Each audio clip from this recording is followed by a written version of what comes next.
আপনি একজন কর্মকর্তা তৈরি করছেন, তাকে বাংলা সাহিত্য পড়ান, ইংরেজি পড়ান, ভূগোল পড়ান, অর্থনীতি, সমাজনীতি, রাষ্ট্রনীতি, বিজ্ঞান, প্রযুক্তি সব পড়ালেন, যোগ্য একজন অফিসার বানায় দিলেন।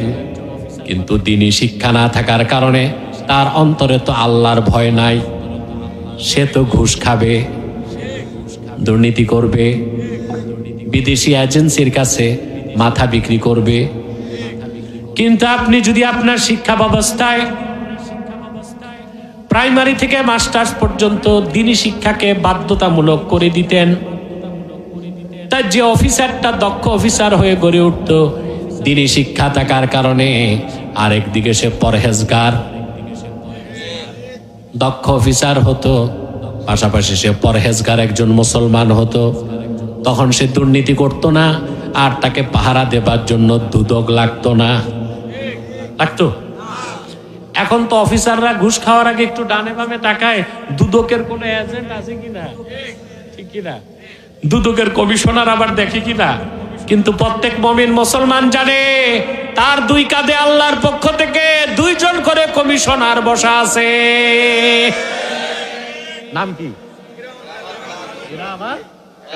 এই বিশ্বাস যার আছে যে দুইজন কমিশনার তো দুই কাঁধে আছে, ও সুদ খাবে, ঘুষ খাবে, মানুষকে ঠকাবে, ভেজাল করবে, সিন্ডিকেট করবে, তাহলে ভাই জিকির মানি এই না সকালে 10 মিনিট জিকির করলেন, বিকেলে 10 মিনিট জিকির করলেন, আর সারাদিন ধাপ্পাবাজি, টাউঠারি, চুরি চোট্টামি, ঘুষ সুদ এগুলি খাইলেন, এই জন্য আল্লাহ জিকির দেন নাই। এই জিকিরের অর্থ হচ্ছে সর্বাবস্থায় আল্লাহর ভয় আর জিক অন্তরে রাখতে হবে। তারপর আল্লাহ বললেন ফাসাল্লা, আল্লাহ তাআলা যাকে পছন্দ করেন, ভালোবাসেন, আল্লাহ তাকে ইলমের নিয়ামত দান করেন। আর কোরআন কারীমের ইলম, রাসূলুল্লাহর সুন্নাহের ইলমের বাইরে কোনো ইলম নাই। আছে? কোরআনের ইলম কোনো ব্যক্তি যত শিখবে তার মর্যাদা তত বাড়বে। وعن عائشة أم المؤمنين رضي الله تعالى عنها أنها قالت قال رسول الله صلى الله عليه وسلم الماهر بالقرآن مع السفرة الكرام البررة। উম্মত জননী জ্ঞান তাপসী আম্মা জান হযরত আয়েশা রাদিয়াল্লাহু তাআলা আনহা বর্ণনা করেছেন, আল্লাহ রাসূল সাল্লাল্লাহু আলাইহি ওয়াসাল্লাম ইরশাদ করেছেন, আল মাহিরু বিল কোরআন, যে ব্যক্তি কোরআন শিখবে, মাহের মানে হাজিফু বিল কোরআন, কোরআনের ইলম শিখবে, কোরআনের জ্ঞান লাভ করবে, কোরআন ভিত্তিক জীবন গঠন করবে, কাল কিয়ামতের দিন আল্লাহ তাআলা জিবরিল, মিকাইল, ইসরাফিল, মালাকুল মউতের সমান মর্যাদা তারে দান করবে। মা'আস সাফারাতিল কিরামিল বারারা। এই হাদিসের ব্যাখ্যা ইমাম খাজেন লিখেছেন, তাফসীর খাজেনে। মা'টা দুইটা অর্থ দেয়। কয়টা? একটা মাইয়াত, অর্থাৎ কোরআন যে শিখবে, কোরআন ভিত্তিক জীবন গঠন করবে, আল্লাহ তাআলা তাকে বেহেশতে যাওয়ার সময় এই 4 ফেরেশতাকে সঙ্গী বানাবেন। আর মা'র আরেক অর্থ হচ্ছে রাতবা, মর্যাদা। অর্থাৎ রাসূলুল্লাহর উম্মতের মধ্যে যে কোরআন শিখবে, কোরআনের জ্ঞানে জ্ঞানী হবে, সুবহানাল্লাহ। আল্লাহ তাআলা জিবরিল, মিকাইল, ইসরাফিল, মালাকুল মউত, এই 4 ফেরেশতাকে বলা হয় সাফারাতুল কিরামুল বারারা। এই 4 ফেরেশতা সমান মর্যাদা দিয়া তারে বেহেশত দিবেন, বলেন সুবহানাল্লাহ। খুশি আছেন? আপনারা খুশি? সে সৌভাগ্য লাভ করার সুযোগ আল্লাহ দিয়েছেন আপনাদেরকে, সুবহানাল্লাহ। কোন মানুষের যত জ্ঞান থাক, বিজ্ঞান, দর্শন, ইতিহাস, ভূগোল, প্রযুক্তি, ফিজিক্স, কেমিস্ট, জুলজি, বোটানি, যত বিদ্যা থাক, কোরআনের ইলম যদি তার না থাকে, আল্লাহর দৃষ্টিতে সে জাহেল। সে কি? মূর্খ। সে কি? আল্লাহ তাআলা কাফেরদেরকে ঢালাও ভাবে জাহেল বলছেন। কি বলছেন? وعباد الرحمن الذين يمشون على الأرض هونا وإذا خاطبهم الجاهلون قالوا سلاما। রহমানের বান্দা যারা, বিনয়ের সাথে তারা জমিনে হাঁটে। মূর্খরা যখন তাদেরকে সম্বোধন করে কর্কশ ভাষায়, বাক্য সন্ত্রাসের মাধ্যমে ঘায়েল করতে চায়, তারা বলে সালামা, আমরা শান্তিকামী। সুবহানাল্লাহ। তো সকল অবিশ্বাসী কাফেররাই আল্লাহর দৃষ্টিতে কি? আরে মিয়া, কবরস্থানে বসো না মাহফিলে? কথা বলতে হবে তো। সকল অবিশ্বাসী কাফেরকে আল্লাহ কি বলছেন? মূর্খ। যত বিদ্যা থাক, যত বুদ্ধি থাক, এরা মূর্খ। যদি ঈমান আর কোরআনের ইলম না থাকে।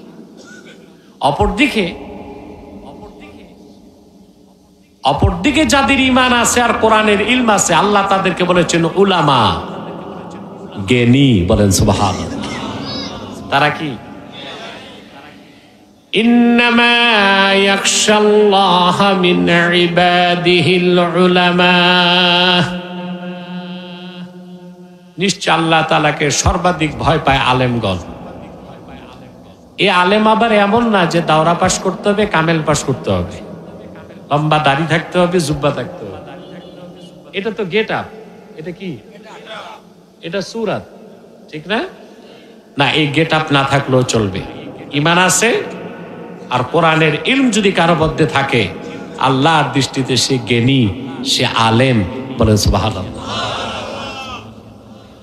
তো বাংলাদেশের যত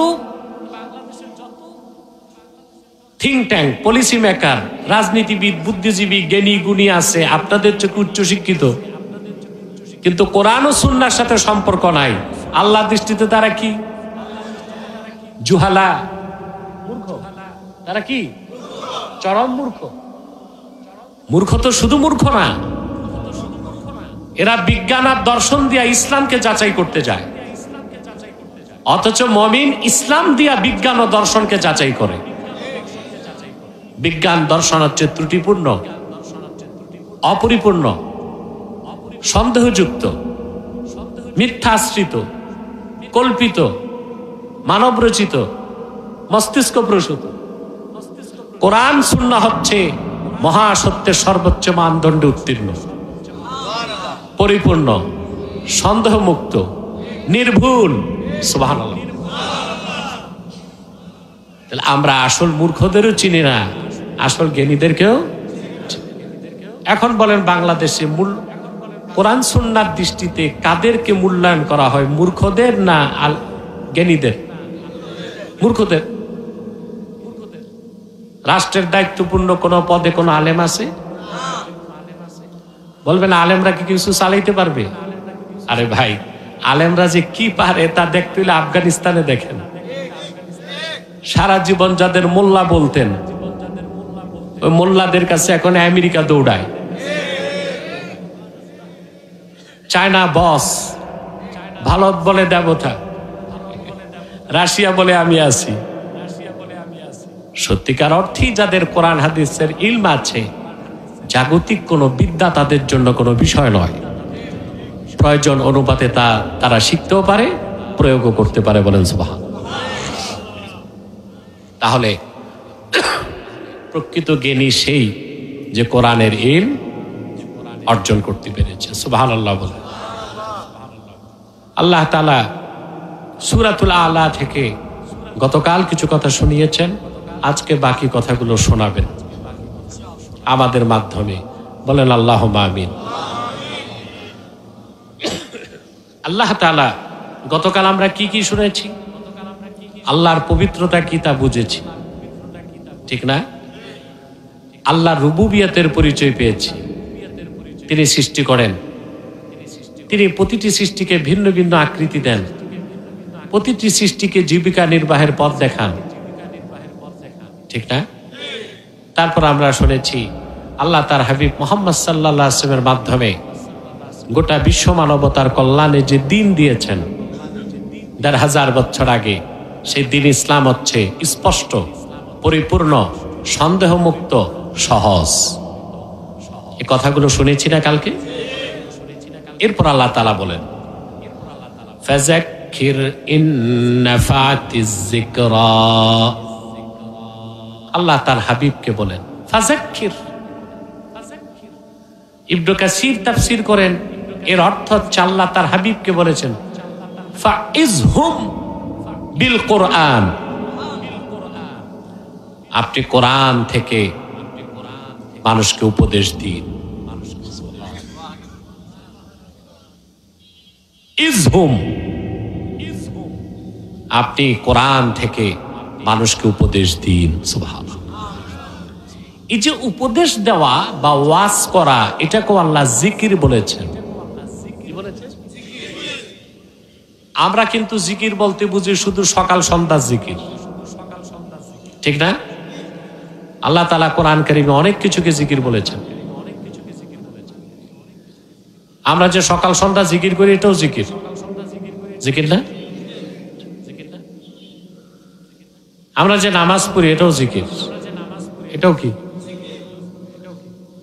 আল্লাহ কোরআন কারীমে বলেছেন উতলু মা উহিয়া ইলাইকা মিনাল কিতাবি ওয়া আকিমিস সালাতা ইন্নাস সালাতা তানহা আনিল ফাহশাই ওয়াল মুনকার ওয়া লাযিকরুল্লাহি আকবার। সালাতকে আল্লাহ জিকির বলেছেন।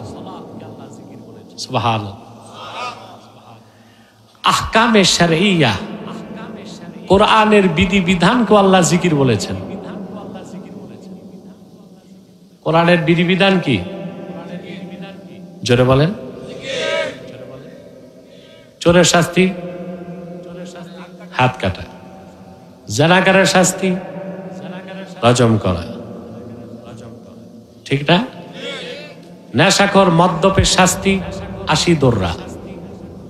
এই যে আহকামে শারঈয়া, শরিয়া ল, এটাকে আল্লাহ কোরআনে জিকির বলেছেন। যেমন কোরআন কারীমে আল্লাহ তাআলা বলেন ইন্নামাল মুমিনুনা আল্লাযীনা ইযা যুকিরাল্লাহু ওয়াজিলাত কুলুবুহুম ওয়া ইযা তুলিয়াত আলাইহিম আয়াতুহু যাদাতহুম ঈমানা ওয়া আলা রাব্বিহিম ইয়াতাওয়াক্কালুন। প্রকৃত মুমিন তো তারাই যাদের সামনে আল্লাহর জিকির যখন হয়, আল্লাহর ভয়তে তাদের অন্তরগুলো নরম হয়ে যায়। ইবনে কাসির তাফসীর করেছেন ইযা যুকিরাল্লাহ আই ইযা যুকিরা ইনদাহুম আহকামুল্লাহ। খাঁটি মুমিনদের সামনে যখন আল্লাহর বিধান উচ্চারিত হয়, আল্লাহর হুকুম মানার জন্য তাদের মনগুলো নরম হয়ে প্রস্তুত হয়ে যায়। আহকামে শরিয়াকে কি বলা হয়েছে? জিকির। কি বলা হয়েছে? এই জিকির আছে বাংলাদেশে? কালকের মতো করো সেটা। শরীয়তের বিধান আছে বাংলাদেশে? নাই নাই নাই। আমি খুব শঙ্কিত। এই দেশে যুগের পর যুগ মানুষ রক্ত দিয়েছে শরিয়া আইনে রাষ্ট্র তৈরি করার জন্য, দেয় নাই?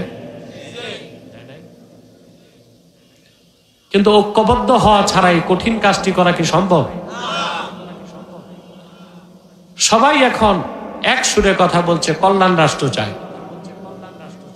আমরা এত কিছু বুঝি না। আমরা কল্যাণ রাষ্ট্র চাই না, আমরা শরিয়া রাষ্ট্র চাই। কি চাই? কল্যাণ রাষ্ট্র বললে তো ফাঁক ফোকর থাকে। কি থাকে? আমেরিকা একটা ওয়েলফেয়ার স্টেট, ব্রিটেন একটা ওয়েলফেয়ার স্টেট, সিঙ্গাপুর একটা কল্যাণ রাষ্ট্র। তো ওরা যা চায় আমরাও তা চাই, এটা তো হইতে পারে না। কল্যাণ রাষ্ট্র ইসলামী রাষ্ট্র না, কিন্তু ইসলামী রাষ্ট্র 100% কল্যাণ রাষ্ট্র।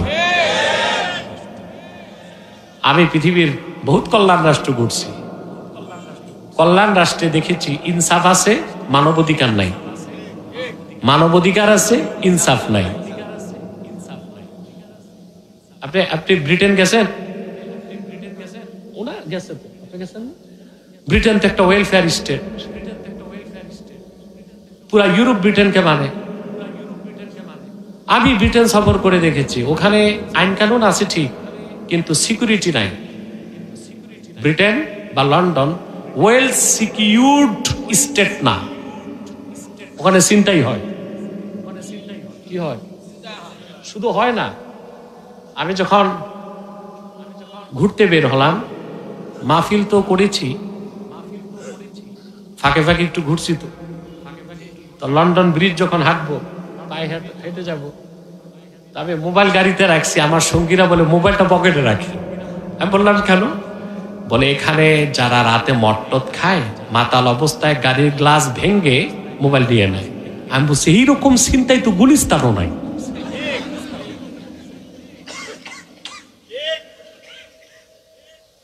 এখন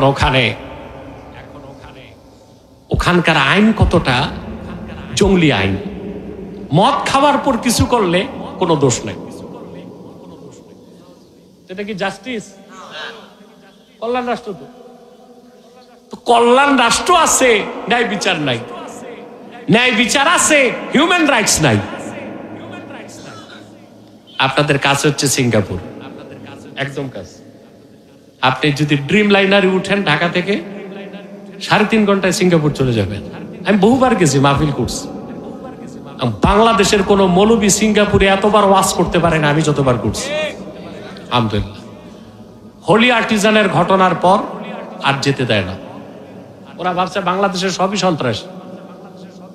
এটা হচ্ছে ভারতের রয়ের একটা বদমাশি ছিল। ফাঁকে দিয়া বলে নেই, ভারত বাংলাদেশের যে ক্ষতি করেছে এটা আপনি কল্পনা করতে পারবেন না। এবং আমি তো বলবো, যারাই আগামীতে ক্ষমতা আসবে তাদেরকে ঘোষণা দিতে হবে ভারত আমাদের এনিমি স্টেট, শত্রু রাষ্ট্র। শত্রু রাষ্ট্র ঘোষণা দিয়া সম্পর্ক করো, তাইলে আমরা বলবো হ্যাঁ প্রতিবেশী হিসেবে কি করা যায়, বাণিজ্যিক সম্পর্ক হবে। কিন্তু অমুসলিম রাষ্ট্র তো বন্ধুত্ব হইতে পারে না। কিন্তু আগে তো ঘোষণা করতে হবে এটা আমাদের এনিমি স্টেট। আপনি প্রত্যেকটা দলে ভারতের দালাল ঢুকছে। কি চটকদার বাক্য! বউ পাল্টানো যায়, প্রতিবেশী পাল্টানো যায় না। বাহ! আমরা ভাবছিলাম একজনই বিয়া টিয়া বইছে, এখন দেখি না অনেকেই বিয়া বইছে। ছি ছি ছি, এটা একটা কথা। আচ্ছা ভাই, আমেরিকার একদম পাশে মেক্সিকো। আমেরিকার সাথে মেক্সিকোর কি অবস্থা? কি শক্ত কাটা তারের বেড়া, পার্টিশন। সম্পর্ক রাখছে, কিন্তু সম্পর্ক রাখলে আমেরিকার ক্ষতি হয়। দুনিয়ার যত মাফিয়াদের হেডকোয়ার্টার মেক্সিকোতে। এখন এই প্রতিবেশী বানায় সতর্ক না থাকলে ক্ষতি না? উত্তর কোরিয়ার প্রতিবেশী দক্ষিণ কোরিয়া। দক্ষিণ কোরিয়া থেকে উত্তর কোরিয়া একটা বিড়ালও ঢুকতে পারে না। ভারত প্রতিবেশী ঠিক আছে, কিন্তু তাকে এনিমি স্টেট ঘোষণা করে সম্পর্ক করো, তাহলে আমরাও সতর্ক থাকবো। কিন্তু ওরে বন্ধু বানাইতে গেলে 72 থেকে 75 তো ওদের বন্ধুরা যখন ক্ষমতায় ছিল বাংলাদেশের পক্ষে কাজ করছে। ওরা দেশ যখন স্বাধীন হলো 6000 কোটি টাকার অস্ত্র তারা লুটপাট করে নিয়ে গেছে। এই অস্ত্র কি তাদের ছিল না বাংলাদেশে? 72-এ ফারাক্কার বাদ দিয়ে বাংলাদেশ উপর জুলুম করছে। 72 থেকে 75-এ সবগুলো পাট কলে আগুন ধরায়া পাট শিল্পকে ধ্বংস করছে। গঙ্গার পারে 127টা পাটকল তারা করেছে। তারপরে হরতাল, পিকেটিং, মিছিল দিয়া বিদেশি বিনিয়োগকে বাংলাদেশে 50 বছর আসতে দেয় নাই। ওরা আমাদের শত্রু না? ওদের সাথে তো পীড়িত করতে যাও কেন? বাংলাদেশ ছাড়ো, পশ্চিম বাংলায় যায় রাজনীতি করো। ফাঁকি দিয়া বলে ফেললাম আর কি, দরকার তো এই জন্য। কি জন্য বলছিলাম? সিঙ্গাপুর। সিঙ্গাপুরকে বলা হয় যে most cleanest and richest state in south Asia. দক্ষিণ পূর্ব এশিয়ার সবচেয়ে ধনী আর একটা পরিষ্কার দেশ। ওইটা একটা কল্যাণ রাষ্ট্র, কিন্তু কল্যাণ রাষ্ট্রের প্রধানমন্ত্রীর বেতন কত জানেন? 1,20,00,000 টাকার উপরে। 1,20,00,000। প্রধানমন্ত্রীর বেতন যদি 1,20,00,000 টাকা হয়, এটা তাদের পলিসি যে প্রধানমন্ত্রীকে এত টাকা দিলে সে আর ঘুষ খাবে না। এটা কি তাদের পলিসি যে প্রধানমন্ত্রীকে এত টাকা দিলে সে আর? এটা একটু যুক্তি আছে। আমাদের দেশে পুলিশকে বলা হয় ঘুষ খায়, তো পুলিশকে বেতন দাও কত?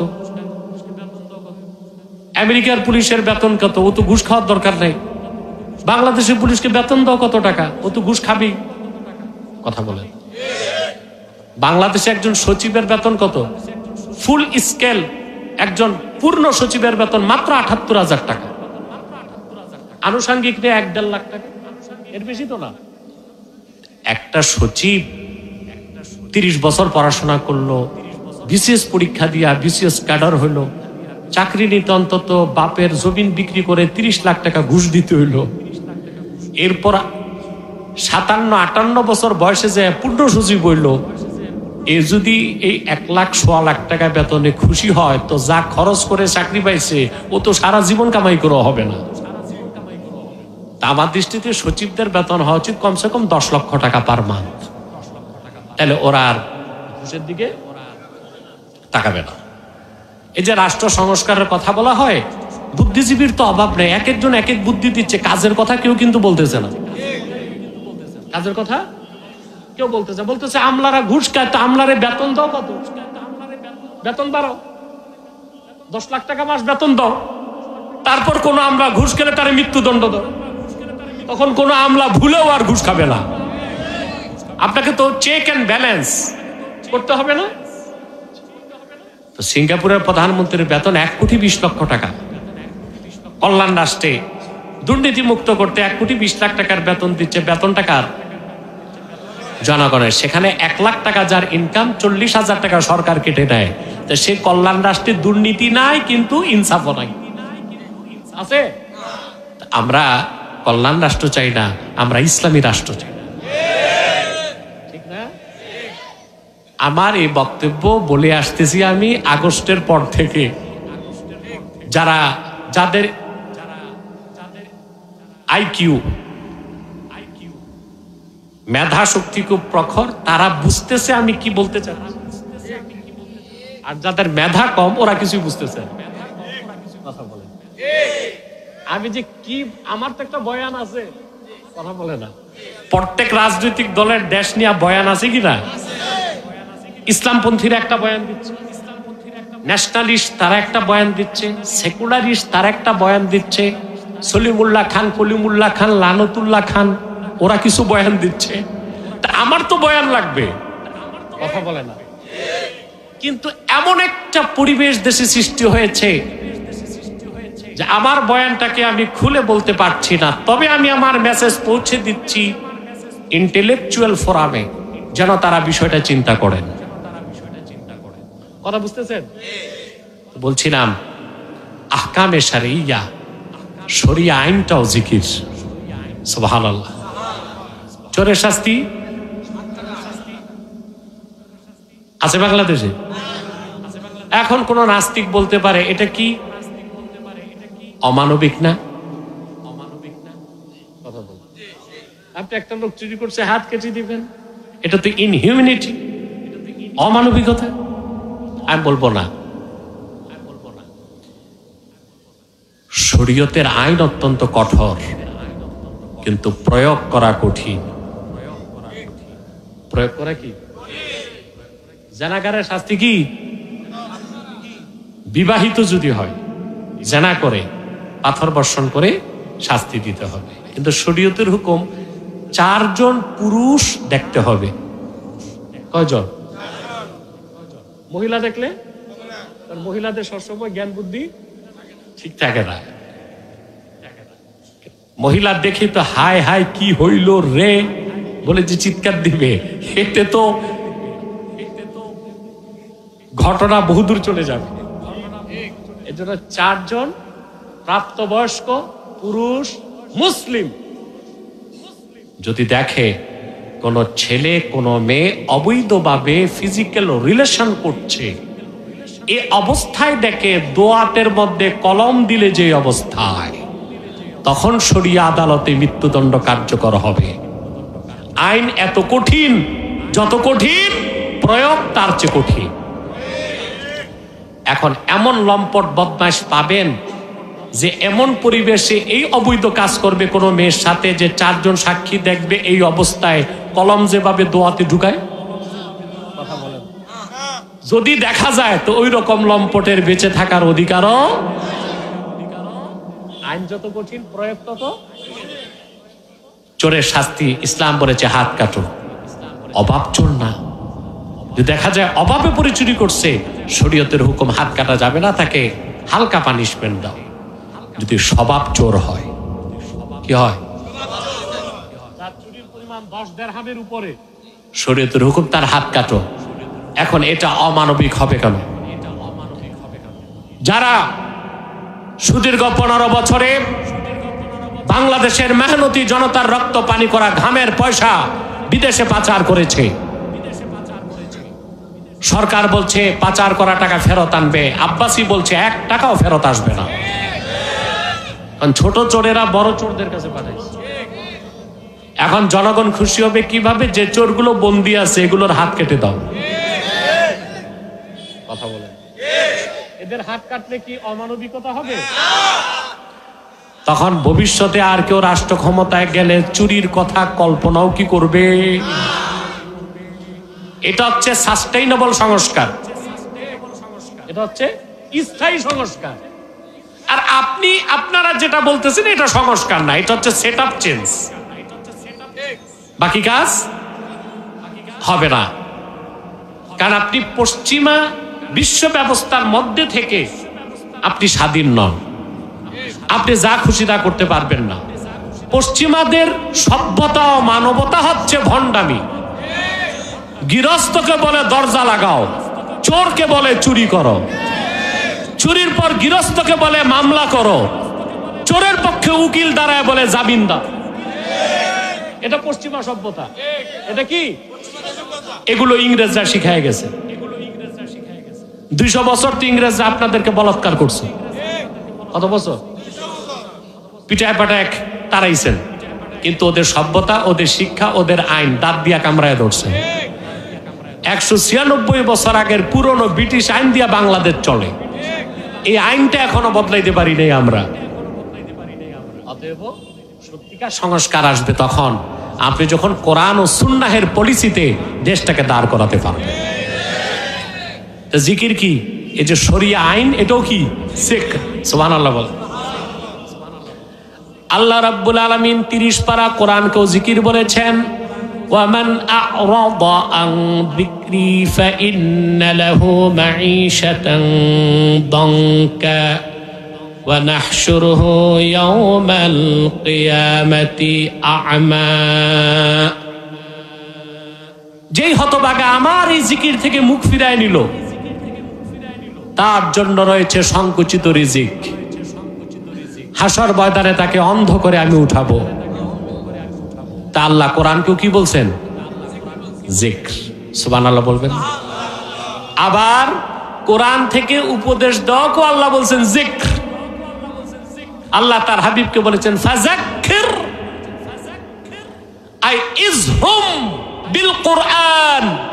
মুহাম্মদ সাল্লাল্লাহু আলাইহি সাল্লাম, আপনি কোরআন দিয়ে তাদেরকে উপদেশ দিন। সেজন্য আল্লাহর হাবিব মুহাম্মদ সাল্লাল্লাহু আলাইহি সাল্লামের উম্মতের মধ্যে যারা আলেম ওলামা, তাদের জন্য কোরআন থেকে মানুষকে উপদেশ দেওয়াটা আল্লাহর হাবিবের সুন্নতের উপর আমল বলে গণ্য হবে। যদি উপদেশটা কোরআন থেকে হয়, যদি উপদেশটা সুন্নাহ থেকে হয়। আমাদের দেশে ওয়াজ যত জায়গায় হয় সব জায়গায় কোরআন হাদিস থেকে কথা হয় না। সব জায়গায় লেখা থাকে বিশাল তাফসীরুল কোরআন মাহফিল, শুনলে শোনা যায় তাফসীর একদিক বক্তা আরেক দিক, ঠিক কিনা? হচ্ছে টাইম পাসিং। কি কিছু খেলাধুলা, স্টেজে এখন খেলাধুলাও চলে, নাচানাচি, খেলাধুলা, কৌতুক, এই সেই আজে বাজে কথা বলে টাইম পাস হয়ে যায়।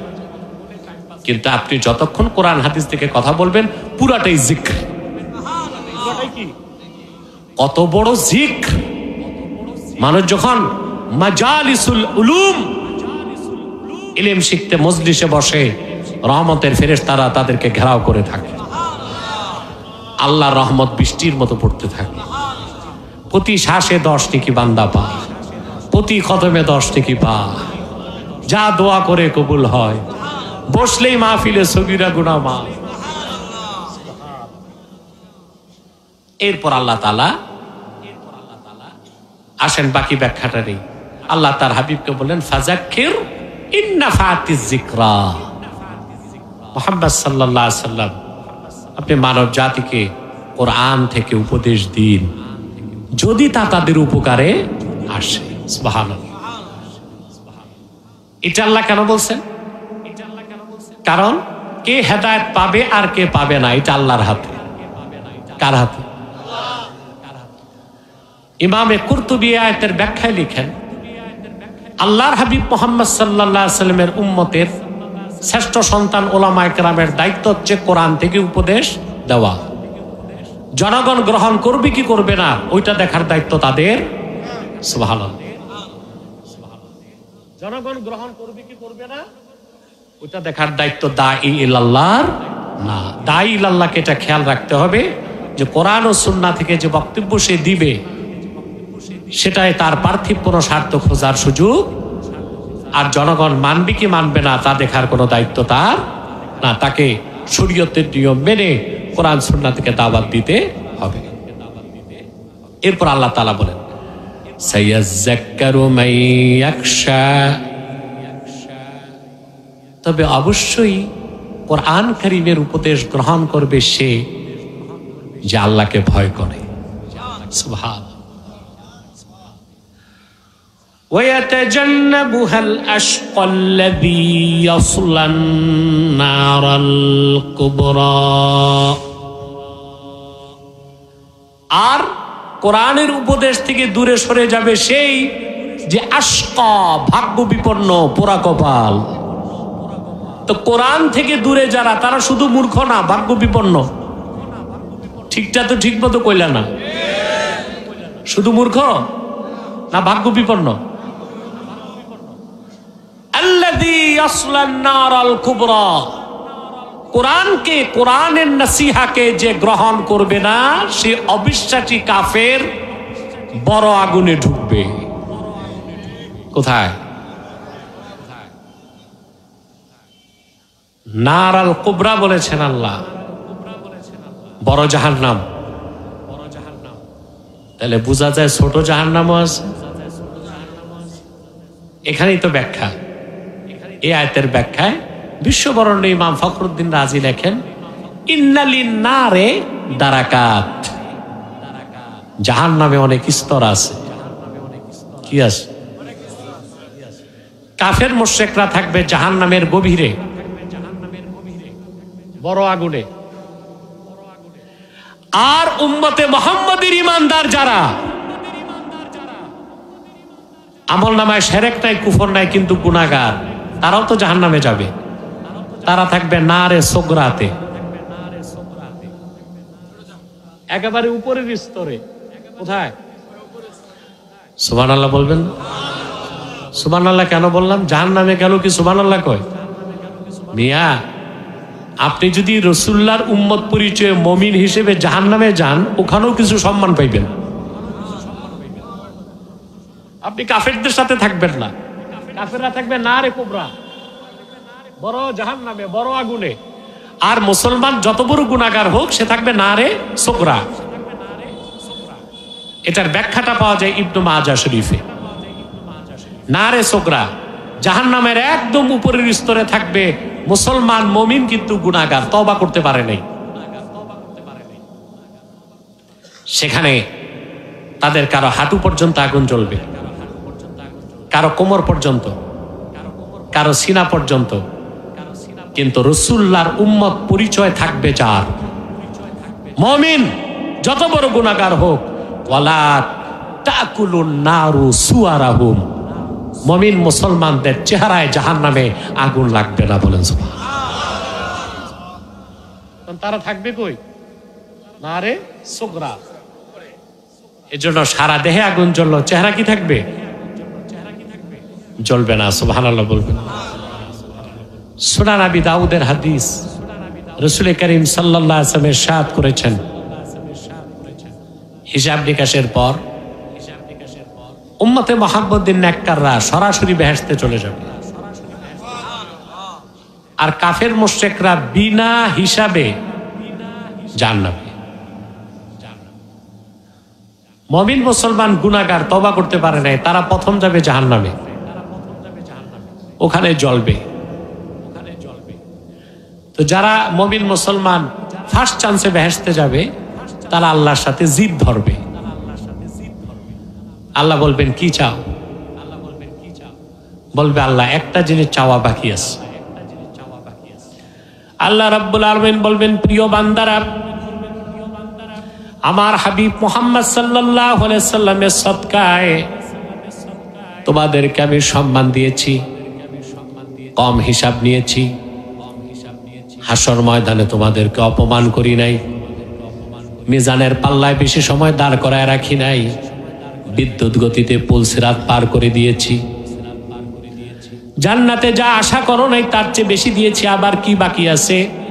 তারা বলবে রব্বুল আলামিন, আমাদের অনেক আত্মীয় স্বজন, সঙ্গী সাথী যারা মুমিন মুসলমান গুনার কারণে জাহান্নামে আছে, তাদেরকে তুমি বের করে জান্নাত দিয়ে দাও। সুবহানাল্লাহ। তাদের তো আল্লাহ ঈমান আছে, শুধু না গুনাহ করছে, এখন তাদেরকে মুক্ত করে বেহেশতে আমাদের সঙ্গী বানায় দাও। আল্লাহ তাআলা খাজিনু জাহান্নাম, জাহান্নামের রক্ষী ফেরেশতা মালিককে ডেকে বলবেন, মালিক জাহান্নামের দরজাগুলো খুলে দাও। সুবহানাল্লাহ বলবেন। আল্লাহ তাআলা বেহেশতীদেরকে বলবেন, আখরিজু মান আরাফতুম। সুবহান। জাহান্নামের দরজা খুলে দেওয়া হয়েছে, যাদেরকে যাদেরকে চিনো বের করে বেহেশতে ঢুকাও। তা আল্লাহর হাবিবের ইমানদার উম্মতরাই তো শাফাআত করবে, আল্লাহ কবুল করবেন, তো রাসূলুল্লাহ কি শাফাআত করবেন না? হাদিসের ন্যূনতম এলেম যার আছে সে আল্লাহর হাবিবের শাফাআতকে অস্বীকার করতে পারে না। গোমরা, জিন্দিক, মুলহিদ, পথভ্রষ্ট ছাড়া কেউ আল্লাহর হাবিবের শাফাআতকে অস্বীকার করতে পারে না। শাফাআতের ব্যাপারে একটা দুইটা হাদিস, বুখারী শরীফে তো কত হাদিস এসেছে। রাসূল করিম সাল্লাল্লাহু আলাইহি ওয়াসাল্লামের শাফাআতকে প্রথম অস্বীকার করেছে যে বাতিল ফেরকা, তারা মুতাজিলা। কারা? আমরা আল্লাহর হাবিবের শাফাআতকে বিশ্বাস করি, করি না? আল্লাহর হাবিব তো শাফাআত করবেন। আল্লাহর হাবিবের উম্মতের মধ্যে যারা আউলিয়া তারাও শাফাআত করবে। স্টেজে এত নড়াচড়া উঠা বসা, স্টেজে উঠানামা করেন। আল্লাহ বলবেন, আখরিজু মান আরাফতুম, যাদেরকে চিনো বের করো। সুবহানাল্লাহ বলবেন। মনে রাখবেন, কাফের মুশরিক জাহান্নামে যাবে নারে কোবরা। যখন প্রবেশ করবে, আদমের সুরতে কোনো কাফের, মানুষের সুরতে কোনো কাফের জাহান্নামে যাবে না, তার সুরতকে বদলায় দেওয়া হবে, আকৃতি বিশাল করা হবে। বাইহাকিতে এসেছে এক একটা কাফেরের জাহান্নামে জিহ্বা হবে সালাসাতু আময়াল, 3 মাইল লম্বা। দাঁত হবে উহুদ পাহাড়ের মতো বড় বড়, স্কন্ধ হবে উপত্যকার মতো বড়, অনন্তকাল শাস্তি পাবে, চেহারা বিকৃত থাকবে। কিন্তু উম্মতে মুহাম্মাদের ইমানদার গুনার কারণে জাহান্নামে গেলেও থাকবে নারে সোগরাতে, নারে সোগরাতে। তাদের চেহারার কোনো পরিবর্তন হবে না। সুবহানাল্লাহ বলবেন না? তাদের হাঁটু পর্যন্ত জ্বলবে, সিনা পর্যন্ত জ্বলবে, কিন্তু কোনো একজন মুমিনের চেহারায় জাহান্নামে আগুন লাগবে না। সুবহানাল্লাহ বলবেন না? আল্লাহ মালিককে বলবেন এদেরকে বের করে দাও, বের করে দেওয়া হবে। তারপর বেহেশতে একটা নহর আছে, নাহরুল হায়াত, ওই নহরে তাদেরকে গোসল করানো হবে। নতুন গোশত চামড়া নিয়ে হাসতে হাসতে লোকগুলো বেহেশতে ঢুকে যাবে। আমরা বুঝলাম কাফের মুশরিক থাকবে নারে কোবরা, আর মুমিনরা যদি জাহান্নামে যায় থাকবে নারে সোগরা। ঠিক না? একটা সবক নিয়ে নেই, জীবনে আর যাই করি ইমানটা নষ্ট করব না, ইমান নষ্ট করব না। দলের জন্যে, মতাদর্শের জন্যে, ব্যবসার জন্য, চাকরির জন্য, দেশের জন্য কোনো কারণে ইমানটাকে নষ্ট করব না। তাহলে কোনো একদিন বেহেশত পাবো। আর যদি ইমানের সাথে ন্যাক আমলটা রাখতে পারি তো ফার্স্ট চান্সে বেহেশতে পাবো। সুবহানাল্লাহ। তা আমাদের স্লোগান কি হবে? রাজনৈতিক দলের স্লোগান হচ্ছে ব্যক্তির চেয়ে দল বড়, দলের চেয়ে দেশ বড়। ঠিক আছে? আমাদের স্লোগান আর একটু লম্বা হবে, ব্যক্তির চেয়ে দল বড়, দল থেকে দেশ বড়, দেশ থেকে আমার জান বড়, জান থেকে আমার ইমান বড়, কোরআন বড়। আমার জান থেকে আমার ইমান বড় থাকবে। এর উপর কোনো কিছু, যারা অবিশ্বাসী, সংশয়বাদী, নাস্তিক, ওরা মনে করে, ওরা কি করে জানেন? ওরা কিন্তু কোরআন হাদিসের উপর ইমান আনে না। ওরা ইমান আনে প্রথমে রাষ্ট্রের উপর, তারপরে আনে সংবিধানের উপর। ঠিক না? শপথ বাক্য পাঠের সময় বলে আমি বাংলাদেশকে অকৃত্রিম ভাবে বিশ্বাস করি। ইমান আনলো কিসের উপর? বাংলাদেশের উপর। নাউজুবিল্লাহ বলে। এই শিরক আর মূর্তি পূজার শিরকে খুব একটা তো পার্থক্য নাই ভাই। কথা বলে আছে নাকি পার্থক্য? এরপরে ইমান আনে সংবিধানের উপর, আমি সংবিধানকে রক্ষা করিব বলে না? সংবিধান যা কয় সেভাবে। অথচ আপনারা শুনলে অবাক হবেন, সৌদি আরবের কোনো সংবিধান নাই, কারণ রাষ্ট্রীয়ভাবে সৌদি আরব সংবিধান গ্রহণ করেছে আল কোরআনকে। সুবহানাল্লাহ। সৌদি আরবের লিখিত কোনো সংবিধান নাই, তারা সংবিধান হিসেবে গ্রহণ করেছে কোরআনকে আর সুন্নাহকে। সুবহানাল্লাহ। আমরা যেদিন আল্লাহর কোরআনকে সংবিধান হিসেবে গ্রহণ করতে পারবো, হ্যাঁ, সেদিন আমাদের রাষ্ট্রটা সুখী সমৃদ্ধ হবে, সেদিন স্বাধীন হবে, বিশ্ব মানচিত্রে বাংলাদেশ সুপার পাওয়ার হয়ে যাবে। এটাকে আপনারা স্বপ্ন মনে করবেন না। হয়তোবা আমরা একদিন বেঁচে থাকবো না, পরবর্তী প্রজন্ম তা দেখে যাবে। কিন্তু সব সময় সবকিছু নগদ পেতে নাই, নগদ আর নগদ চাইতেও নাই, নগদ পেতেও নাই, নগদ চাইতেও। কাজ করে যেতে হবে। ঠিক না? আমরা আজকে খেলাফার কথা বলছি, 15 বছর আগে আমি খেলাফার কথা বললে অনেকে হাসতো যে এখন আবার কিসের খেলাফা।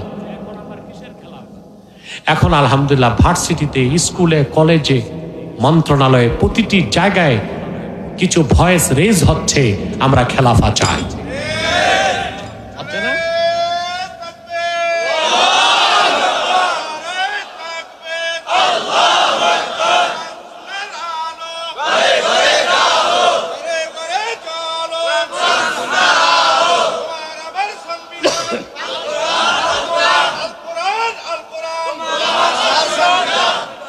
আল্লাহ কবুল করুক।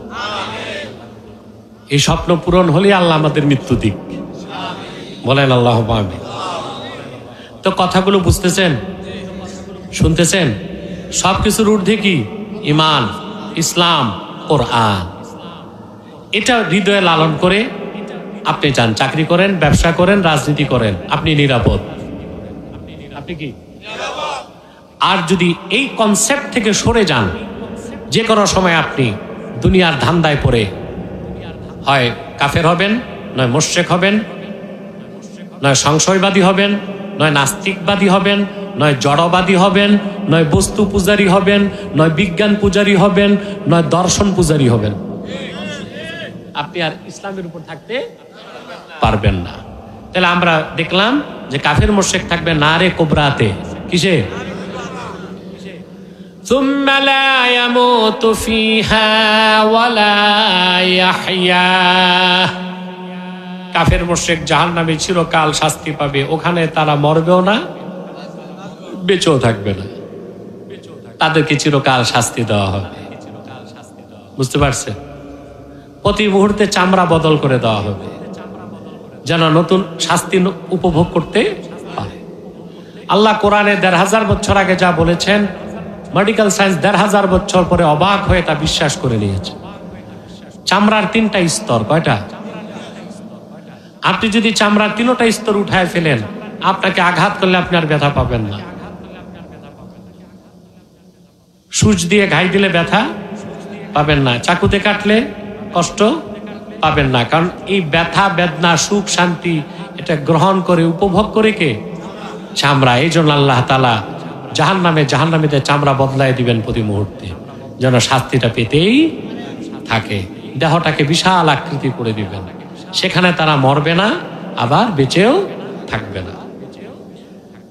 এরপর আল্লাহ মুমিনদের প্রসঙ্গে বলেন, قد أفلح من تزكى। সফলতা লাভ করেছে সেই যে তার হৃদয়কে পবিত্র করলো, বলেন সুবহানাল্লাহ। ওয়া যাকারা ইসমা রাব্বিহ, রবের নামের জিকির করলো, ফাসাল্লা, আর 5 ওয়াক্ত নামাজ পড়লো।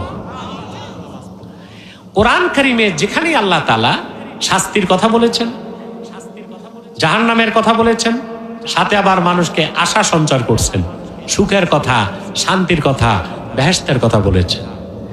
এই জন্য যিনি দ্বীনের দাওয়াত দিবেন, তিনি শুধু কবরের ওয়াজ আর জাহান্নামের ওয়াজ করে মানুষকে কান্দাবেন না, বরং আশা, ভরসা, সুখ, শান্তি, বেহেশতের কথাও বলতে হবে, ঠিক না? আমাদের দেশের কিছু বক্তা শুধু কবরের ওয়াজ করে, শুধু মানুষকে ভয় দেখায়। কি দেখায়? জাহান্নামের শাস্তির কথা বলে। এগুলো বলার মধ্যে আবার ইন্টেনশন আছে, অর্থাৎ মানুষে কান্দাইলে মনটা নরম হইলে ভালো মতো গালানো যাবে, কি বলেন, মুরিদ বানানো যাবে না। এটা দাওয়াত দেওয়ার তরিকা না। আপনি যদি জাহান্নামের ভয় দেখান, সাথে বেহেশতের সুসংবাদও দিতে হবে। সুবহানাল্লাহ। মানুষকে নিরাশ করা যাবে না। আল্লাহ তাআলা বলেন, কদ আফলাহা মান তাযাক্কা, সফল সেই যে তার হৃদয়কে পবিত্র করলো, বলেন সুবহানাল্লাহ। ওয়া যাকারা ইসমা রাব্বিহ, রবের নামে জিকির করলো, ফাসাল্লা, 5 ওয়াক্ত নামাজ পড়লো। এখন হৃদয় পবিত্র করার অর্থ কি? প্রশ্ন আসে না? একটু ব্যাখ্যা করে দিব। হৃদয় পবিত্র করার অর্থ হচ্ছে, মানুষ যখন ঈমান গ্রহণ করে তখন তার হৃদয় পবিত্র, আর যখন সে ঈমানকে বাদ দেয় তখন সে অপবিত্র, তার হৃদয় অপবিত্র।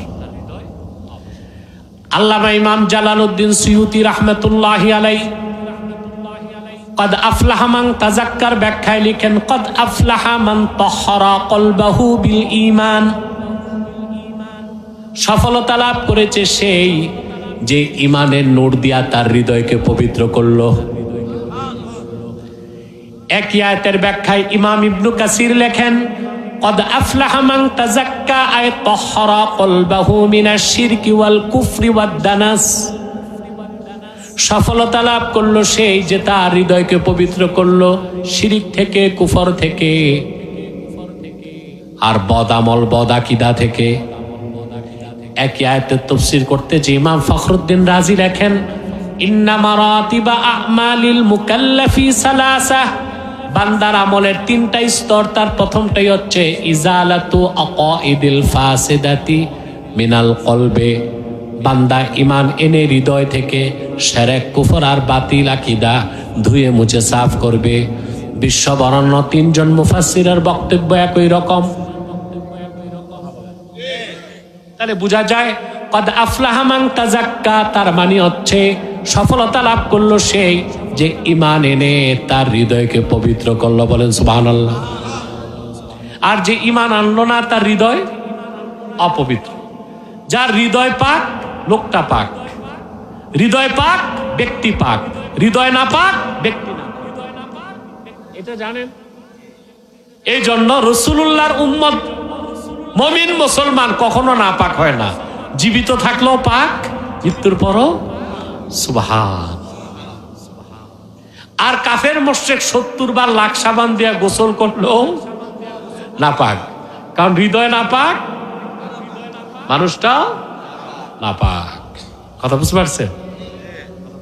দেখেন হৃদয়টাই তো আসল। কথা বলে কলব। সুবহানাল্লাহ। আপনার দেহটা যদি হয় একটা রাষ্ট্রের মতো, হৃদয় হচ্ছে রাজধানীর মতো। হৃদয় কি? আর এটা আপনারা জানেন, মডার্ন ওয়ার পলিসি, আধুনিক যুদ্ধবিদ্যা বলে রাজধানী যার দেশ তার। এটা 15 বছরের প্রমাণ পাইছেন না? 15 বছর জীবন দিয়েছেন, হরতাল করছেন, মিছিল করছেন, দেশ দখল করতে পারেন নাই। রাজধানী দখল করছেন, দেশ দখল হয়ে গেছে। ঠিক না? রাজধানী দখল করছে। একই অবস্থা দেখেন সিরিয়াতে। বাশার আল আসাদ 11 বছর নির্যাতন করছে।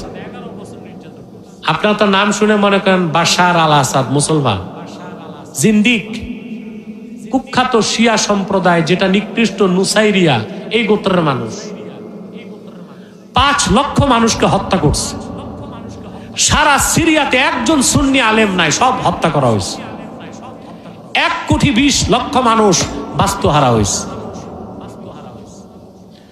আল্লাহ সিরিয়ার মুসলমানদের ডাক শুনলেন। আমি আজকে নামটা স্পষ্টই বলছি, শেখ উসামা বিন লাদেন রহমতুল্লাহ, তার হাতে গড়া শিষ্য জোলানি, ওনার কাছে জিহাদ শিখছে। এই লোক মাত্র 60টা বন্দুক নিয়ে নামছে।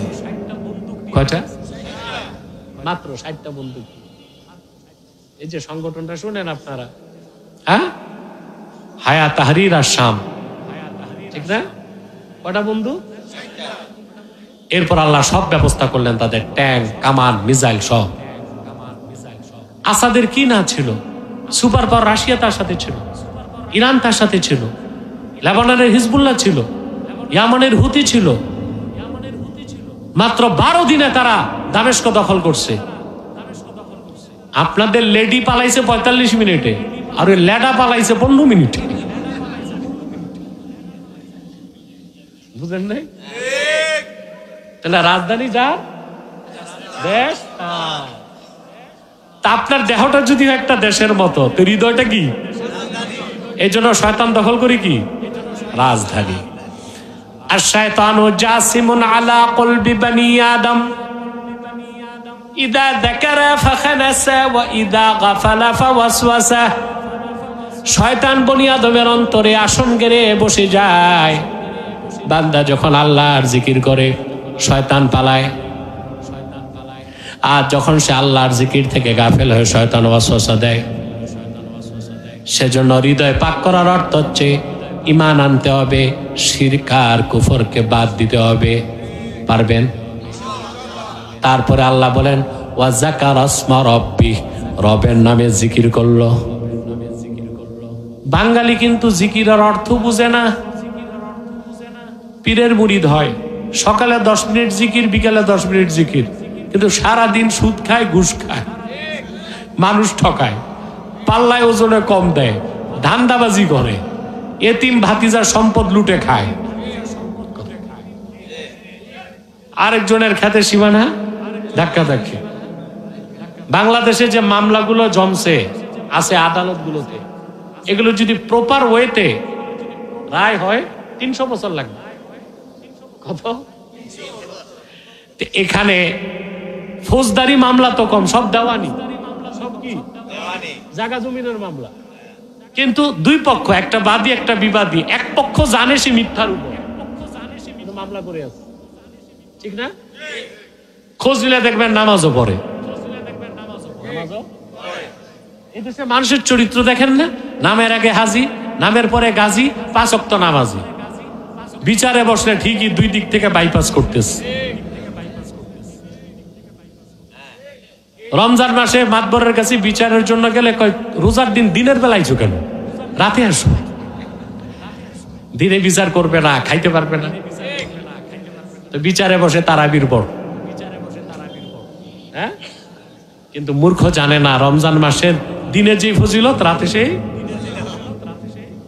আল্লাহকে এই জন্যই জিকির দিচ্ছেন না, ইমাম রাজি ব্যাখ্যা করেছেন এই জিকিরের অর্থ হচ্ছে ইস্তেহদারু মারিফাতিল্লাহি আযজা ওয়া জাল্লা ফিল কলবে। ঈমান আনার পরে আমার আল্লাহর মারিফতটা বান্দার অন্তরে থাকবে। সর্বাবস্থায় আল্লাহর জিকির বান্দার অন্তরে জাগ্রত থাকতে হবে, ঠিক কিনা বলেন? আল্লাহর ভয় যখন বান্দার অন্তরে থাকবে, আল্লাহর জিকির থাকবে, সে কি চুরি করবে, দুর্নীতি করবে, সুদ খাবে, ঘুষ খাবে? বাংলাদেশের মূল ক্রাইসিস কি? জোরে বলেন। আমার মনে হয় না বাংলাদেশে আলেমদের পক্ষ থেকে দুর্নীতির বিরুদ্ধে যত কথা আমি বলছি, যত মৌলবী বাংলাদেশে আছে, ওদের সব ওয়াজ বয়ান এক জায়গায় করলো, দুর্নীতির বিরুদ্ধে এত কথা পাবেন না। এবং তা 15 বছর বলে গেছি। কাফের মুশরিক বেঈমানদের বিরুদ্ধে আমার অবস্থান আগে যেরকম কঠোর ছিল, এখন ওই রকম কঠোর, বরং আরো কঠোর হচ্ছি আমি। আর চোরটা দুর্নীতিবাজের বিরুদ্ধে আগে যেই রকম ছিল আমার ভূমিকা, ওই রকমই আছে। এটাই তো ইনসাফ। কথা বল, আলেম মানে হচ্ছে কি, ইনসাফে থাকতে হবে। কোন দলকে জিতানো, কোন দলকে ঠকানো, এটা কোন আলেমের কাজ না। এটা কোন আলেমের কাজ হচ্ছে জাস্টিস। সে কোরআন সুন্নাহ থেকে কথা বলবে ন্যায়পরায়ণতার মানদণ্ডে। কার পক্ষে গেল, কার বিপক্ষে গেল, এটা যে চিন্তা করে, ওটা আলেম না, ওটা জালেম। ওলামায়ে কেরামকে ইনসাফ পছন্দ হতে হবে, তাদের মধ্যে ইনসাফ থাকতে হবে, ন্যায় বিচার থাকতে হবে। তাহলে জনগণের কনফিডেন্স, আস্থা তাদের উপর দিন দিন বাড়বে। আর যদি জনগণ দেখে যে না, তাদের মধ্যে ইনসাফ নাই, তো এক সময় এই দেশের আলেমদের প্রতি জনগণের আস্থা বিশ্বাস শূন্যের কোঠায় নেমে। আর মনে রাখবেন, যে জাতির দায়িত্বে নেতৃত্বে আলেমরা থাকবে না, ওই জাতি কোনোদিন সত্যের উপর টিকে থাকতে পারে না।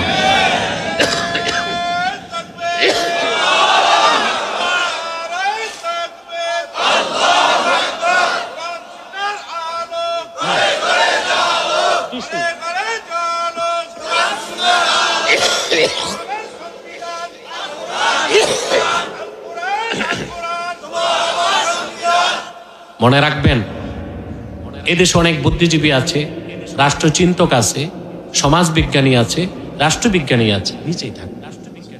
এরা কিন্তু দেশের মূল রক্ষক না, এদেশের অভিভাবক হচ্ছে ওলামায়ে কেরাম।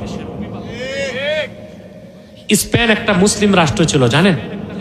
কথা বলেন। শুধু মুসলিম রাষ্ট্র, জ্ঞান বিজ্ঞান প্রযুক্তি শিখাইছে ইউরোপকে স্পেনের মুসলমানরা। 700 বছর সভ্যতাকে ধরে রাখলো। সেই স্পেন এক সময় খ্রিস্টানদের হাতে চলে গেল। যখন স্পেনে জনগণ আলেমদের থেকে সরে গেল, বিজ্ঞান প্রযুক্তি দর্শনে ব্যস্ত হলো, মাদ্রাসাগুলো বন্ধ হয়ে গেল, ওলামায়ে কেরাম যখন এতিমের মতো হয়ে গেল, স্পেনটা চলে গেল খ্রিস্টানদের হাতে। আপনাদের কাছে ফিলিপাইন, এটা একটা মুসলিম রাষ্ট্র ছিল, ওখানে যখন মাদ্রাসাগুলো বন্ধ হয়ে গেল, ওলামায়ে কেরাম মূল্যহীন হয়ে গেল, একটা খ্রিস্টান রাষ্ট্র হয়ে গেল। তো বাংলাদেশের গার্ডিয়ান হচ্ছে ওলামায়ে কেরাম। এরা যতদিন ঠিক থাকবে, বাংলাদেশ বিশ্ব মানচিত্রে একটি স্বাধীন অস্তিত্ব হিসেবে টিকে থাকবে। আর ওলামায়ে কেরামকে যেদিন বাদ দিবেন, এই দেশে হাজারো রাষ্ট্রচিন্তক বুদ্ধিজীবী, ওরা দালাল, ওরা মাথা বেচতে পারে না। ব্রিটিশরা যখন আসছিল, কোন আলেম মাথা বিক্রি করছিল? করছে কে? রাজনীতিবিদরা, মীর জাফর আলী খান, জগৎ শেঠ, উমিচাঁদ, ব্যবসায়ীরা আর রাজনীতিবিদরা মাথা বিক্রি করছে, সিরাজউদ্দৌলা একা পড়ে গেছে। আর আলেমরা তো 200 বছর ইংরেজদের বিরুদ্ধে আন্দোলন করেছে, 14,000 আলেমকে ইংরেজরা ফাঁসি দিছে। এরা মাথা বেচতে পারে না, কথা বলেন, মাথা বেচতে পারে। অতএব ওলামায়ে কেরামকে জাস্টিস, ন্যায় বিচারকে লালন করতে হবে। তাদের মূল উদ্দেশ্য হবে দ্বীনের স্বার্থ রক্ষা করা, মুসলমানদের অধিকার আদায় করা, দেশের স্বার্থ রক্ষা করা। এই নীতির উপর ওলামায়ে কেরাম যতদিন ঐক্যবদ্ধ থাকবে, ইনশাআল্লাহ বিজয় তো মুসলমানের। আজ হোক কাল হোক এই দেশে শরিয়া আইন প্রতিষ্ঠিত হবেই হবে ইনশাআল্লাহ। আবার ভাইরা, তাহলে বাংলাদেশের সমস্যা হচ্ছে কারাপশন, দুর্নীতি। কি এখন আপনি দুর্নীতি মুক্ত করবেন কেমন করে? রাষ্ট্র পরিচালনায় যাদেরকে পাঠাচ্ছেন আপনারা, বিভিন্ন ডিপার্টমেন্টে যারা আমলা কামলা, ঠিক না? আমলাও আছে, কামলাও আছে, ঠিক না? এই যে লোকগুলো বসে আছে বিভিন্ন জায়গায়, এরা তো উচ্চ শিক্ষিত, কথা বলেন। একজন বিসিএস ক্যাডারকে কত পড়াশোনা করতে হয় আপনি টের পাইছেন? প্রচুর পড়াশোনা করতে হয়, রাত জেগে পড়তে হয়, প্রচুর পড়াশোনা করে। কিন্তু ওদেরকে পড়াশোনার জন্য যে উপাদানগুলো দিচ্ছেন আপনারা, ওখানে কিন্তু দ্বীনি শিক্ষা নাই, আছে? আপনি একজন কর্মকর্তা তৈরি করছেন, তাকে বাংলা সাহিত্য পড়ান, ইংরেজি পড়ান, ভূগোল পড়ান, অর্থনীতি, সমাজনীতি, রাষ্ট্রনীতি, বিজ্ঞান, প্রযুক্তি সব পড়ালেন, যোগ্য একজন অফিসার বানাই দিলেন। কিন্তু দ্বীনি শিক্ষা না থাকার কারণে তার অন্তরে তো আল্লাহর ভয় নাই, সে তো ঘুষ খাবে, দুর্নীতি করবে, বিদেশি এজেন্সির কাছে মাথা বিক্রি করবে। কিন্তু আপনি যদি আপনার শিক্ষা ব্যবস্থায় প্রাইমারি থেকে মাস্টার্স পর্যন্ত দ্বীনি শিক্ষাকে বাধ্যতামূলক করে দিতেন, তাই যে অফিসারটা দক্ষ অফিসার হয়ে গড়ে উঠত দ্বীনি শিক্ষা থাকার কারণে, আরেকদিকে সে পরহেজগার দক্ষ অফিসার হতো, পাশাপাশি সে পরহেজগার একজন মুসলমান হতো, তখন সে দুর্নীতি করত না, আর তাকে পাহারা দেবার জন্য দুদক লাগতো না, লাগতো? এখন তো অফিসাররা ঘুষ খাওয়ার আগে একটু ডানে বামে তাকায়, দুদকের কোন এজেন্ট আছে কিনা, ঠিক কিনা, দুদকের কমিশনার আবার দেখে কিনা। কিন্তু প্রত্যেক মুমিন মুসলমান জানে তার দুই কাঁধে আল্লাহর পক্ষ থেকে 2 জন করে কমিশনার বসা আছে। নাম কি? এই বিশ্বাস যার আছে যে 2 জন কমিশনার তো 2 কাঁধে আছে, ওষুধ খাবে, ঘুষ খাবে, মানুষকে ঠকাবে, ভেজাল করবে, সিন্ডিকেট করবে, তাহলে ভাই জিকির মানি এই না সকালে 10 মিনিট জিকির করলেন, বিকেলে 10 মিনিট জিকির করলেন, আর সারাদিন ধাপ্পাবাজি, টাউঠারি, চুরি চোট্টামি, ঘুষ সুদ এগুলি খাইলেন, এই জন্য আল্লাহ জিকির দেন নাই। এই জিকিরের অর্থ হচ্ছে সর্বাবস্থায় আল্লাহর ভয় আর জিক অন্তরে রাখতে হবে। তারপর আল্লাহ বললেন ফাসাল্লা, 5 ওয়াক্ত নামাজ পড়েন। জি না, বাংলাদেশ দ্বিতীয় বৃহত্তম মুসলিম দেশ, এটা সত্য, কিন্তু নামাজি আর বেনামাজি এই সূচকে যদি বাংলাদেশকে গণা হয়, তা দেখা যাবে এটা একটা বেনামাজি রাষ্ট্র। এখানে বেনামাজির সংখ্যা বেশি, কথা বলেন। জুমার দিন দেখবেন মসজিদ, বারান্দা, রোড সব লোকে লোকারণ্য, আর সেই জুমার দিন আসরের সময় 1 কাতার মুসল্লি, ফজরের সময় গ্রাম দেশে দেখা যায় 3 জন মুসল্লি, ইমাম, মুয়াজ্জিন, খাদেম। ইমামের যদি চাকরি যাবার ভয় না থাকতো এই বেচারাও আসতো না হয়তোবা, ঠিক না? তা আপনার তো নামাজি না। আল্লাহ তাআলা সফলতার জন্য 3টা কাজ দিয়েছেন। কদ আফলাহা মান তাযাক্কা, যে ব্যক্তি ঈমান এনে তার হৃদয়কে পবিত্র করলো, রবের নামে জিকির করলো, 5 ওয়াক্ত নামাজ পড়লো।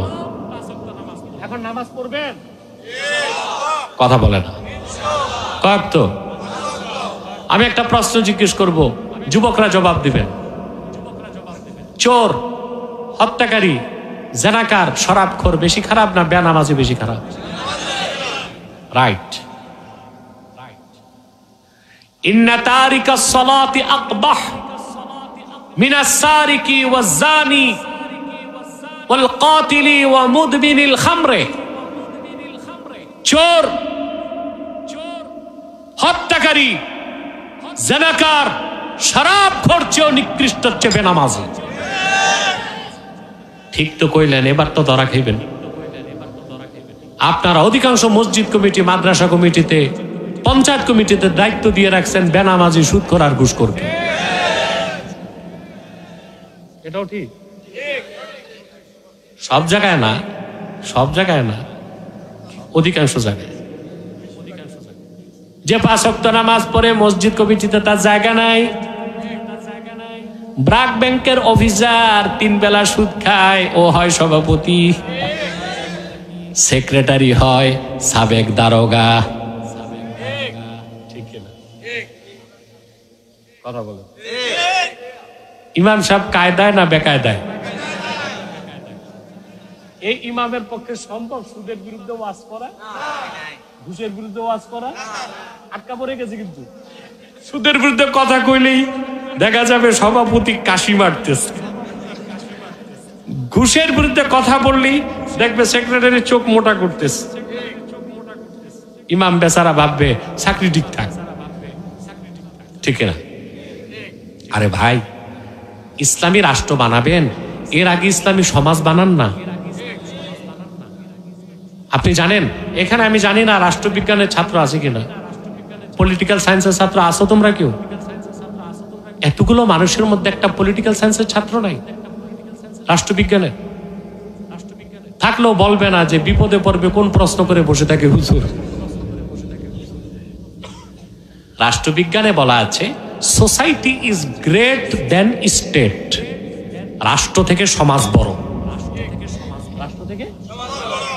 এখন আসেন ভাই, আমরা রাষ্ট্র বানাইতে পারতেছি না, ইসলামী রাষ্ট্র। আমরা আলেমরা চেষ্টা করলে ইসলামী সমাজ বানাইতে পারি, কিন্তু জনগণের সর্বাত্মক সহযোগিতা লাগবে। আপনাদের সহযোগিতা নাই তো। আপনারা শুধু বদনাম করবেন আলেমদের। আলেমে আলেমে এক হয় না। আলেমরা এক হইলে তোমাদের বেকআপ তো পায় না। কথা বলে না? আছে বোম্বা একখান নিয়ে আলেমদের বদনাম করবে, হুজুরে হুজুরে মিল নাই। বেটা, কোরআন সুন্নাহর মৌলিক ক্ষেত্রে বাংলাদেশের সমস্ত মাসলাকের আলেমরা এক। হ্যাঁ, মাসলাকগত দ্বন্দ্ব আছে, থাকুক না, ওটা ভিন্ন বিষয়, কিন্তু মৌলিক ক্ষেত্রে সবাই এক। ঈমান ও ইসলামের প্রশ্নে সবাই আলহামদুলিল্লাহ বলে। আপনাকে তো আলেমদের সহযোগিতা করেন না। ইসলামী রাষ্ট্র বানাবার আগে ইসলামী সমাজ বানান। 3 লক্ষ মসজিদ বাংলাদেশে, ঠিক না? প্রত্যেক মসজিদে একজন খতিব আছে। প্রত্যেক খতিব প্রতি জুমা 1 ঘন্টা ওয়াজ করে। তাহলে একজন খতিব তার মহল্লার মসজিদে বছরে 52 ঘন্টা ওয়াজ করে। কম কথা? যদি এই 3 লক্ষ মসজিদে প্রত্যেক খতিব কোরআন সুন্নাহর আলোকে ইমানদারির সাথে 52 ঘন্টা ওয়াজ 1 বছর তার মহল্লার মানুষকে উপহার দেয়, 10 বছরে সেই মহল্লাটা একটা ইসলামী সমাজে পরিণত হয়ে যায়। এভাবে 3 লক্ষ মসজিদের ইমাম খতিব যদি কাজ করতে পারে, জনগণের সহযোগিতা পায়, তা বাংলাদেশ একটা ইসলামী সমাজ হয়ে যাবে। তখন ইসলামী রাষ্ট্র বানাতে আর দেরি হবে না। আপনাদের সহযোগিতা নাই তো। যখন তখন ইমামের চাকরি চলে যায়। মুসল্লি জিজ্ঞেস করে না সভাপতিকে কোন অপরাধে চাকরি গেছে। সেজন্য বলি, মসজিদ কমিটি, মাদ্রাসা কমিটি, পঞ্চায়েত কমিটি, এসব ক্ষেত্রে সবসময় দেখবেন যাকে দিচ্ছেন সে ইমানদার কিনা আর অন্তত নামাজি কিনা। অন্তত নির্বাচন আসতেছে, ভোট দিবেন না? কথা বলেন। দল আপনি যেটাই করেন, প্রত্যেক দলে কিছু ভালো মানুষ তো আছে। আপনি আপনার দলের যে লোকটা নামাজি তারে ভোট দেন। আপনি একটা দল তো করেন, ভোট তো দিবেন।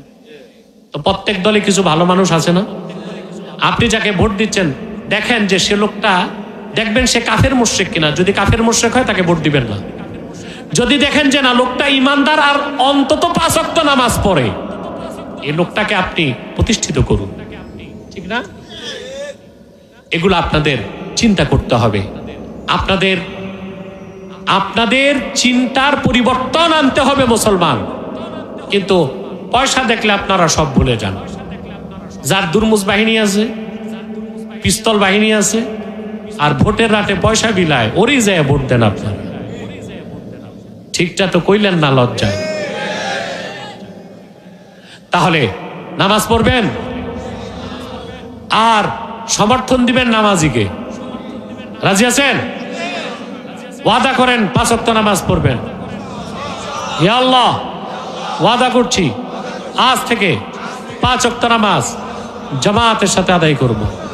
যদি শয়তানের অসসায় নামাজ ছুটে যায়, তাৎক্ষণিক তওবা করে কাজা হিসেবে নামাজ আদায় করব। এরপর আল্লাহ তাআলা বলেন, বাল তু'থিরুনাল হায়াতাদ দুনিয়া ওয়াল আখিরাতু খায়রুন ওয়া আবকা। বরং তোমরা দুনিয়ার জীবনকে প্রাধান্য দিচ্ছ, অথচ আখিরাত হচ্ছে উত্তম এবং স্থায়ী। ইন্না হাযা লাফিস সুহুফিল উলা সুহুফি ইব্রাহিম ওয়া মূসা। এই আখিরাতের কথা শুধু কোরআনে এসেছে তাই নয়, বরং পূর্ববর্তী সহিফাগুলোতে এসেছে। বিশেষ করে ইব্রাহিমের উপর অবতীর্ণ ও মূসার উপর অবতীর্ণ সহিফাগুলোতেও এসেছে। আল্লাহ তাআলা আমাদেরকে কবুল করুক, মঞ্জুর করুক। বলুন আল্লাহুম্মা আমিন।